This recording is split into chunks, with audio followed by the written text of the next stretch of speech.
As most of you have probably seen over the past few days, on social media, rumors are swirling of an impending motor oil shortage. It all began with a post on X, and since then, it has been spreading like wildfire. I have seen local media outlets talk about this, putting out videos, interviewing people on the streets, interviewing shop owners to find out what is going on here. I've also seen automotive media outlets talking about this same thing, alongside the reports that Toyota has released a TSB on the oil shortages, letting their dealerships know that temporarily the hybrid vehicles can run on a thicker oil. So in today's video, we're going to go over what we know, what we don't know, what we can verify and not verify, and also should you be concerned heading into the summer of 2026. Will there be bare shelves? Will there be a price increase when you go to your local dealership to get an oil change like I did a couple of days ago? All this and more in today's video. So let's begin with this post on X. It's from a guy named Costa Capathanasis. He's not just some random guy or random dude trying to throw out misinformation to get clicks and get some ad revenue on X. He owns one of the fastest growing oil change companies in the US, basically a rival to Jiffy Lube. The company is called Costa Oil. I think they're based in the Mid-Atlantic region, because we don't have any of those up here in Massachusetts or New England. But I have heard of this company before. It's called Costa Oil, and he does sponsor a race team, so that's probably where I've heard of this company before.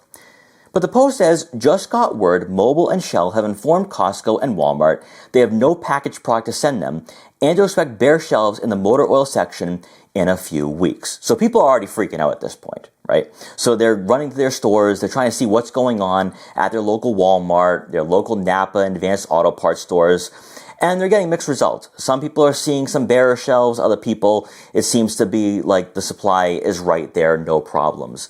But when you start taking a deeper dive into all of this, there's some cracks in the wall here that definitely create some concern.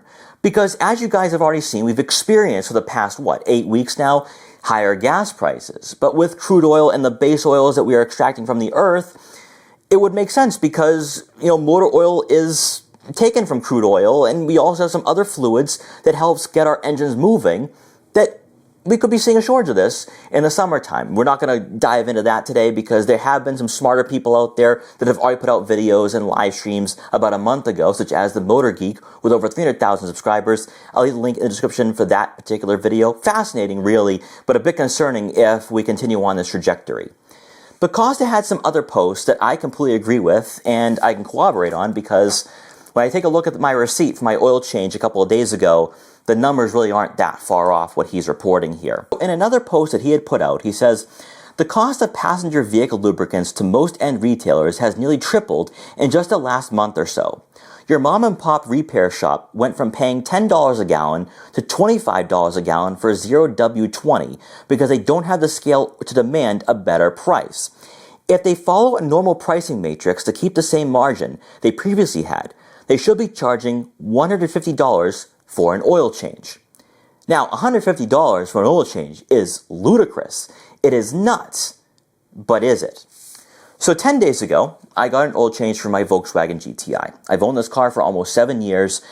I've always known what I was going to pay. Walking in with the oil change, tire rotation, I had a pretty good idea. But this time around, I'm taking a look at the receipt and I'm like, wow, it's actually increased substantially. So I always knew I would pay about $80 to $90 for an oil change. That includes the air filter as well. This time around, $130. $130 for the oil change and filter. That's about $40 more than what I paid a couple of years ago. And I think even last year, I paid $90 for it. I'm paying $130 now. And then on top of that, with tire rotation, $50.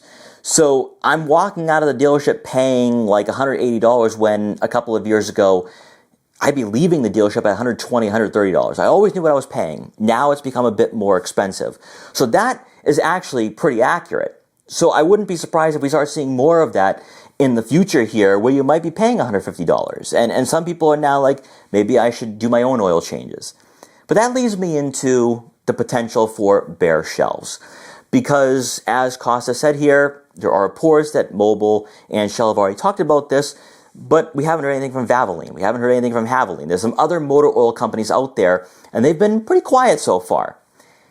My personal take on this in regards to the shortages themselves, before we dive into other media outlets and what they're talking about, I don't think you're going to be seeing it on the shelves necessarily, at least not within the next few weeks.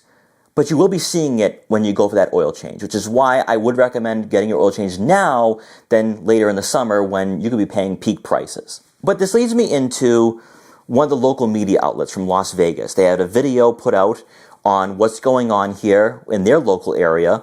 Let's check out that video. Let's watch and listen. With all the talk about gas prices going up due to the war in Iran right now, I saw a post on social media on Tuesday morning that really caught my attention. It's from the owner of an oil change franchise with locations mainly in the Midwest and East Coast, saying that he heard Mobil and Shell told retailers that they have no packaged product to send them and to expect bare motor oil shelves. That would obviously be concerning to drivers here in Las Vegas, adding another wrinkle to the situation overseas. It's really hitting me hard. Like, I keep having to fill up on gas. Anytime I find like a cheaper gas, it's like I need gas again. So I wanted to check in with a local auto shop right here in the Northwest Valley to see what their motor oil supply looks like and if they're prepping for any shortages. It is definitely a scary thing to be thinking about with shortages everywhere and everything that's happening overseas in order to get this product in. That's Jimmy Lodge. He owns My Auto Service at Cheyenne and Jones and tells me his oil supplier has assured him there won't be interruptions, but prices are going to go up. Unfortunately, I might have to up it $1 or $2, but for right now, I am trying to keep the prices the same and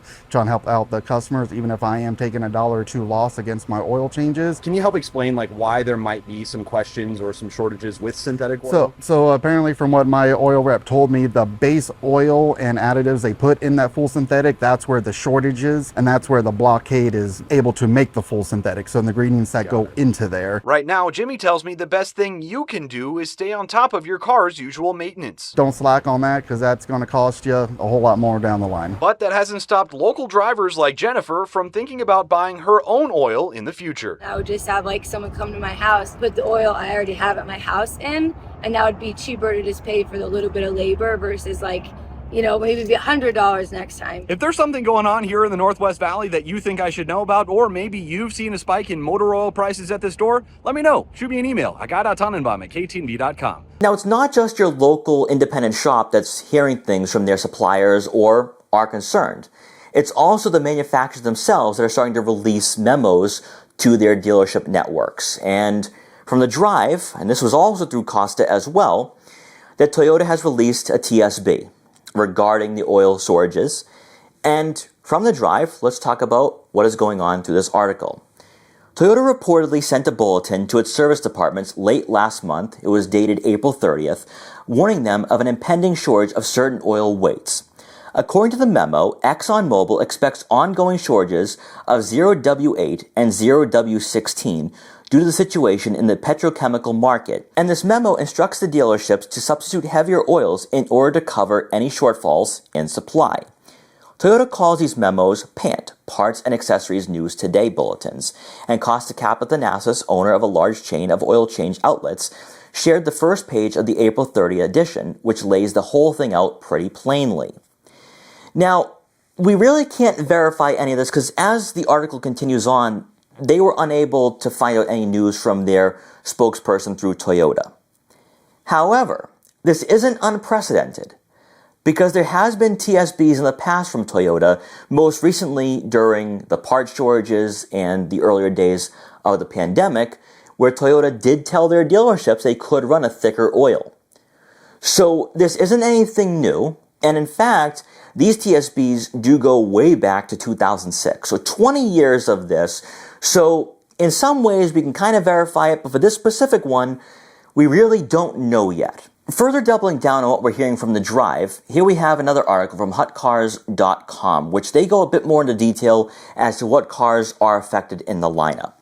According to the bulletin, dealers are being instructed to reduce 0W8 demand by filling some 0W8 oil changes with 0W16 instead, a slightly thicker oil. Toyota also says some 0W16 oil changes can temporarily use 0W20. The company specifically notes these substitutions are intended for one service interval only. These oils are highly specialized, used in newer Toyota engines, especially hybrids and efficiency-focused powertrains. They've become a major part of how automakers squeeze maximum fuel economy out of modern vehicles. That detail matters because enthusiasts already debate ultra-thin oils constantly. Some owners believe oils like 0W8 are pushing tolerances too far in the name of fuel economy, while others argue modern engines are engineered specifically around them. Either way, this bulletin is going to pour gasoline on that debate. Here are the models that are affected. The Toyota Camry for the 2025 model and newer, Toyota Corolla Hybrid, Toyota Crown 2.5 all-wheel drive hybrid, Toyota Grand Highlander hybrid, and the Toyota Yaris Cross. So a very small list right now, but this could be growing as time moves on. Yesterday, to get some answers, I put out a couple stories on Instagram discussing the motor oil shortages. And as you guys know, I work with about 24 dealerships in the Boston area. And these stories did attract some people that I know in the dealership network saying, Mike, we got memos, Mike, we got TSBs a couple of weeks ago saying the exact same thing from Mobil. And I can verify one brand, and it is General Motors. Now, for those of you who are still skeptical, I have another article for you. We're going to dive into some of the paragraphs here. And General Motors is brought up, and they might be actually most affected by this initially for these potential motor oil shortages. And this is from the Truth About Cars. According to the Independent Lubricant Manufacturers Association, a group of its representatives met with the U.S. Department of Energy recently to discuss rising concerns about shortages of base oil supplies. Base oils are used as lubricants and are categorized in 4 groups.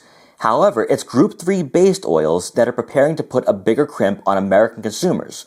Group 3 base oils are used by automakers to lubricate the insides of car engines in the form of synthetic oil, and they are most affected as the Strait of Hormuz remains closed due to the war with Iran. 60% of Group 3 base oils are used in automotive applications, i.e. synthetic oils. Nearly 45% of Group 3 base oils comes from the Persian Gulf, either the tankers unable to use the Strait of Hormuz or from production facilities currently offline in the region. The ILMA points out there are no simple ways to resolve the problem. Compounding the issue, South Korea, responsible for about 30% of U.S. Group 3 imports, relies heavily on crude oil shipments from the Persian Gulf. While Korean refiners may pivot to alternative crude sources, lower yields are expected. Exasperating the issue is that U.S. oil producers aren't positioned to take up the slack. While they do produce Group 3 base oil, the additional capacity to make up the shortfall won't be operational until next year, when refineries from Chevron and ExxonMobil come online. Now, skipping a couple paragraphs down, here we have General Motors coming into play. General Motors may be the first affected as its dextrose oil products rely on Group 3 base oils, meaning GM product owners may find it hard or expensive or both to get the right dextrose product for their vehicles. So concerned is the ILMA about this issue, it appealed to GM to allow for temporary flexibility for dextrose licensees so they can adjust the blends used to produce dextrose products. Now, as the article said earlier on, they brought up what's happening in the Middle East, which is going to affect everybody, right? But also South Korea. Now, why is South Korea important to this particular topic and for General Motors? Well, with the Chevrolet Trax, the Trailblazer, they all use parts from South Korea. Those cars are built in South Korea. So it's very possible that those particular models are going to be affected the most. I don't know what's going to happen on the higher end with the pickups, with the larger SUVs. Obviously, we have to dive into diesel at some point. But it seems like Chevrolet right now is going to be most affected, and then that might extend to Hyundai and Kia. We really don't know, not going to jump on that, and not going to create any panic. So the remaining question is, where do we go from here? What does the future look like? What does the summer look like? If history is any indication, this summer gas prices will likely increase, right? More demand, people are driving a lot more. The same could be said for motor oil as well. Now, I don't think there's going to be a run on motor oil. I really don't. It's not like toilet paper like we had a couple of years ago, because how many people are actually changing their own oil in their driveways? Let's be real here. It's maybe 10%, and that might be generous. Because the only people who really change their own oil are car enthusiasts and people who work on their own vehicles. And that's a dwindling market. You're looking at 5 to 10%. So I don't think people are going to be running to the stores, even though on X, and I think people are trying to profit off of this. Like, I got to go run to the store. I got to go get it. I don't think that's going to happen. But what you will see, though, and I'm already seeing it right now with what I paid 10 days ago, there's going to be an increase on motor oil changes. So instead of paying $80 or $90, you might be paying $130. And this is a Volkswagen. This isn't, a Lamborghini. This isn't an Audi or even a Porsche. So we can only imagine what those customers are paying on the higher end, because that's a richer oil that they'll be using. So we really don't know exactly what's going to happen, but I would say my guesstimation would be you're paying more for oil. So get that oil change sooner rather than later, and then see where we go from there. At current trajectory, I think eventually there will be a shortage if that blockade continues, if there's still disruptions. And like one of the articles said, the refineries in the U.S., on the U.S. side, aren't going to be up until next year. So at the earliest, if things don't change, we won't really see any relief until probably next spring, next summer. So I'm not going to say panic. This is no time to panic. This is no time to freak out. But you will be seeing it more. You're going to be feeling that pain in your wallet. So just keep all of this in mind. Don't freak out. But I will stay on top of this because this seems to be gaining a lot of traction. And if Toyota is releasing a TSB, I know General Motors has, a lot more manufacturers will be doing the same over the next few weeks. Guys, thank you so much for joining me for this video. Stay tuned for more because this could be the beginning of some possible shortages in the industry.